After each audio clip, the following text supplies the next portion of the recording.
Good afternoon, ladies and gentlemen. It is a pleasure to be here with you today. Let me just put forth from the beginning, I am not a diplomat, I am not a politician, and I am no scholar, which is to say I'm very blunt in what I'm going to say, and if anyone takes offense, I apologize up front. Let me say, first of all, what a pleasure it is to be here today in Jerusalem once again for probably the 7th or 8th time. I always enjoy coming to your beautiful city and the beautiful country of Israel. And of course, it's taken on a meaningful part of our relationship with the Jewish American community. And this conference, with this distinguished group of individuals who have participated here today, I believe in some part, if I can say that, Dan Mariashin, stems, I believe, from our discussions of about 8 or 9 years ago when we got together in Washington, D.C., and to further discuss how we can cooperate amongst the Greek American and Jewish American organizations in Washington, D.C. To that effect, we have had 3 joint delegation trips biannual over the course of the last 7 years. And from that, we've done some other events. And of course, I believe this one is probably one of the most important one we've done.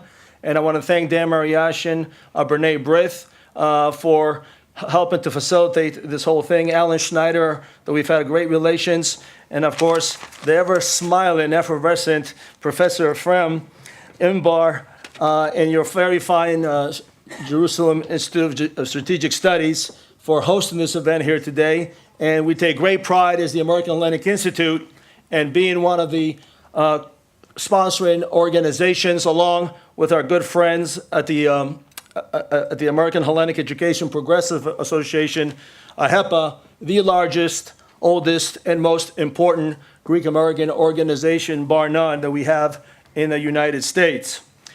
Well, the Greek American community has always thought very highly of itself. So here we are on a panel where they are with the perspective of Russia, China, and the United States. Well, I think that's about as high as it gets.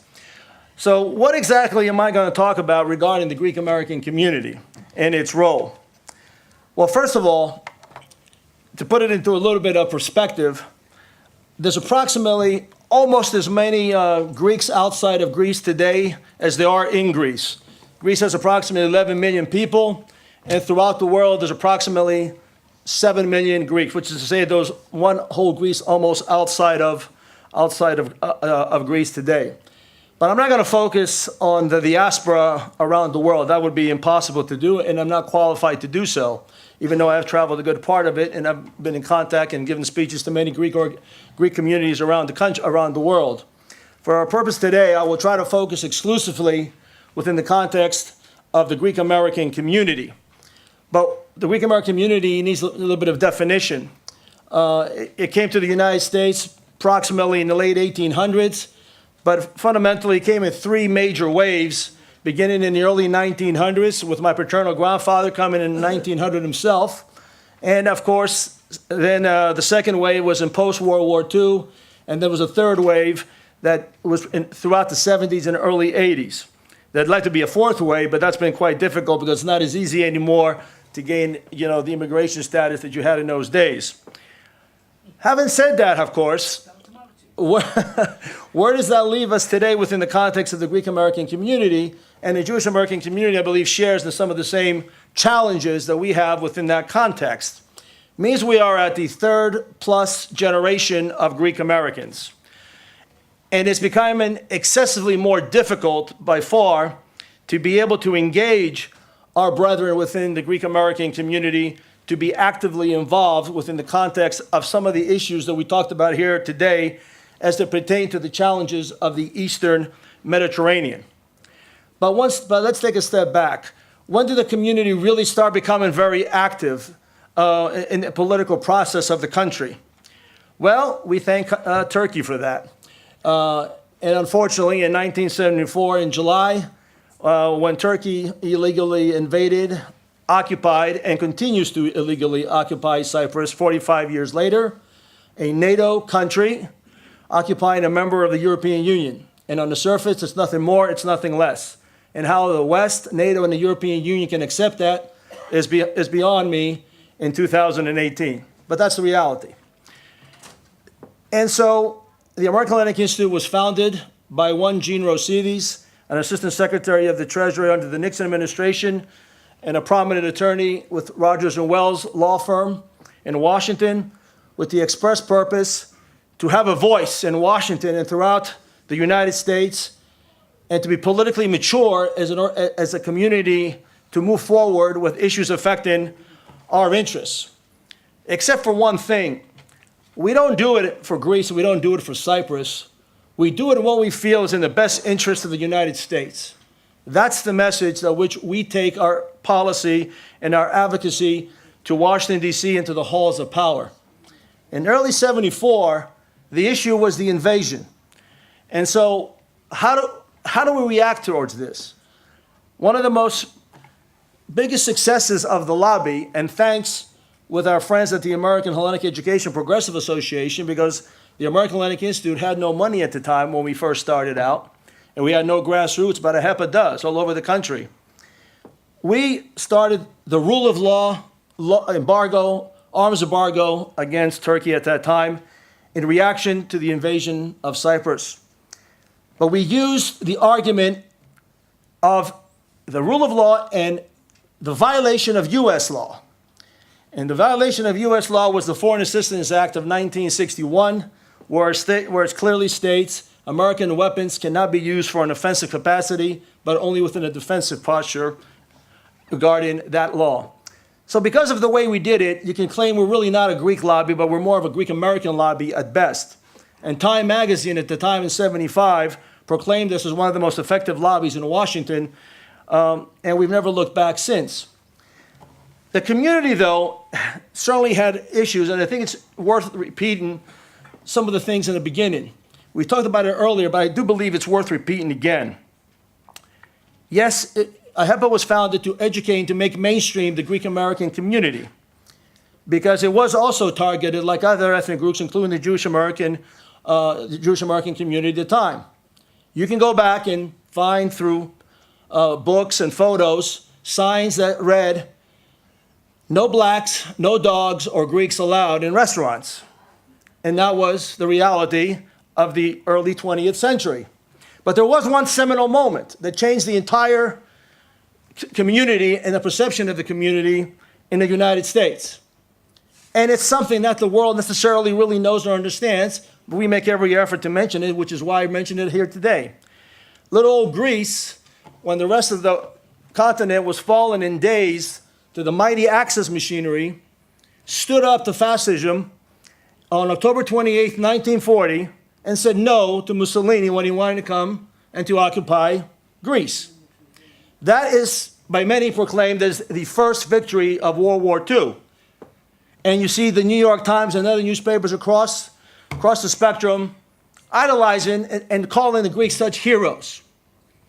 From that moment on, the perception of the Greek in the United States changed dramatically, and we haven't looked back since regarding our maturity process and advancement in the United States.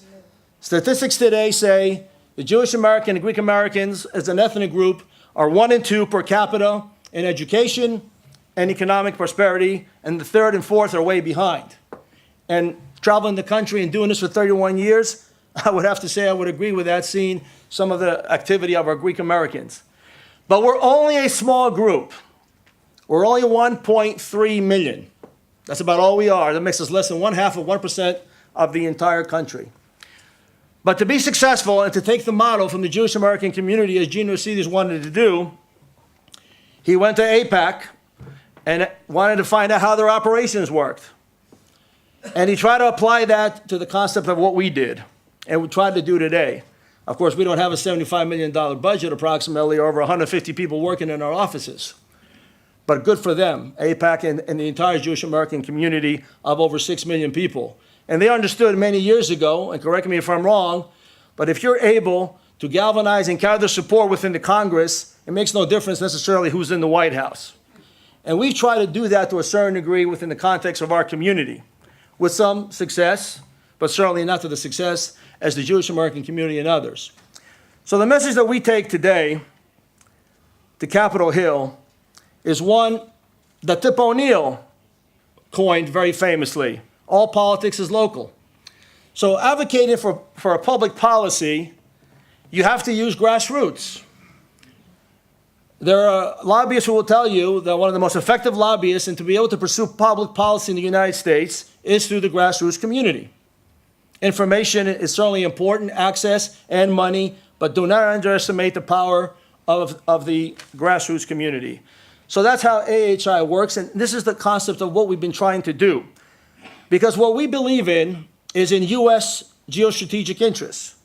And so when we're promoting the Eastern Mediterranean, an area where it is surrounded by the arc of instability from the Libyan coast to the Albanian coast, and I challenge anyone to tell me where there isn't a hotspot within that arc, you have three countries who are Western-oriented, democratic, with American values, Western values, and who promote democracy and peace and stability.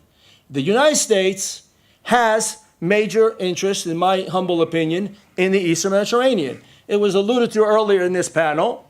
Through this corridor are major trade routes, major economic routes, communication routes, energy routes, shipping routes, and by parenthesis, Greece and Cyprus make up a large portion of the world fleet of shipping. Greece transports 17% of all the world's commerce, 17%. I asked once a Greek ship owner, what would happen if Greek ships were to stop in the seven seas for 24 hours? And he said, without anything to back it up, of course, but he said world commerce would collapse. Maybe it's an exaggeration, but I think you get the point.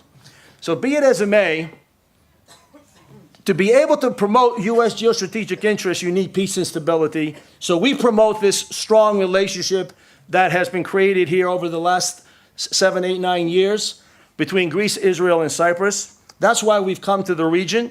That's why we involve ourselves in conferences such as this, and we spend much resources to promote this relationship, because just like the countries in the region are promoting it, we feel it's equally important that American policymakers also understand that the communities of these countries are also promoting it and believe in this entity as well. So that's the message, that we try to bring. The problem is the Greek American community, as I said, is third and fourth generation. And it's becoming exceptionally difficult to engage them on being advocates of these particular issues. Because Greek Americans today also, there's an 80 to 90% interfaith marriage. That's all you need to know. Now, I'm not saying that as a negative or a positive. I'm saying it as a fact. And because it's a fact, and I'm sure the Jewish American community faces the same sort of issues, you deal with it accordingly. I view it as an opportunity to expand and create Philhellenes and to bring in more soldiers to the fight, if you will, for advocacy. I don't view it necessarily as a negative. But it's a difficult concept to try to get somebody to understand the importance of these issues. Greece, for many Greek Americans, they view it as a great spot to go and be a tourist. The sun is shining, the women and the men look great in bikinis and bathing suits. The parties are going on in nightclubs all night, and there's peace and tranquility on the surface. But every single night, when recently the chief of the Atlantic Naval Operations, Admiral Chuni, said, a close friend, there's a war being waged in the Aegean every night. And it's unfortunate that a NATO ally forces another NATO ally who has had to cut its expenditures because of the economic crisis. Once upon a time, Greece was spending 4% of its GDP. It has 155 F-16s, making it the fifth largest fleet in the world. And I can go on and on about Greece's power. I call Greece a small superpower within the context of the Balkans. And I can challenge anyone on that because I've visited every major military facility in Greece. But yet every single night, Greece's sovereignty gets violated. Its sea lanes get violated by a NATO ally. And that's unfortunate because that creates tensions in the region and creates instability. We'd like to have Turkey be part of this Western alliance within the proper context by obeying the rule of law. I congratulate somebody who's on the opposing party of Mr. Erdogan. And I do hope that your party and moderates will come to the forefront and try to bring Turkey back into the fold and ultimately solve also the Cyprus issue. Because the Cyprus issue is not as complicated as this Palestinian-Israeli issue. It's a simple occupation. You remove the 40,000 troops, You stop trying to change the demographics on the island by bringing in illegal settlers from Turkey, and you let the Cypriots, the Turkish Cypriots and the Greek Cypriots, work it out themselves because they would have to work it out themselves. So these are the kind of things that, we try to bring to the forefront of policymakers, always within the context of U.S. interests. So it's a challenge to do with the community. That's why our institutions are extremely important, and we continue to try to maintain them as much as possible. And we've created programs, just like Birthright Israel, certainly not to the scope or the outreach in terms of the people who have attended this program, but we've created programs to bring Greek American students on 17-day immersion programs to the region, to Greece and Cyprus, hopefully one day maybe Israel as well. But that's all we can afford for now, and to get them introduced to these issues so they can be interested in them, may be aware of them. Awareness is a major issue. It's just a difficult way to be able to engage our next generation of Greek Americans. We've heard it here. Rockets are aimed at Israel. Rockets fall in Israel. I got briefings here where defense ministers are always ready for war. I've gotten briefings here where people have safe rooms in their homes where they have masks. And it's unfortunate for a country like this, who has given so much to the world, continues to do so much for democracy, that it has to live under these conditions. But of course, it does help to engage your diaspora communities, to bring them and to galvanize them and to be your foot soldiers. Greeks don't feel that way, unfortunately. The Macedonian name issue, 90% of them could give a damn. Even unfortunately, issues like Cyprus are being challenged today as well, in terms of, because there's been peace and tranquility relatively on the ground, but there's tensions, and I've been in the occupied area many times. So without trying to continue to ramble on here, I think you get the point that we are challenged, but there is a role for the community to play, and the role is to be played through organizations like AHI and AHI to be as strong as possible, because as long as we're there, we're going to continue to bring the message to Capitol Hill, to the White House, and to the State Department, because we do it within the context of U.S. interests, the rule of law, international law, Western values, and the principles of democracy. Thank you, ladies and gentlemen. Thank you very much, Nick Larigakis. We have time.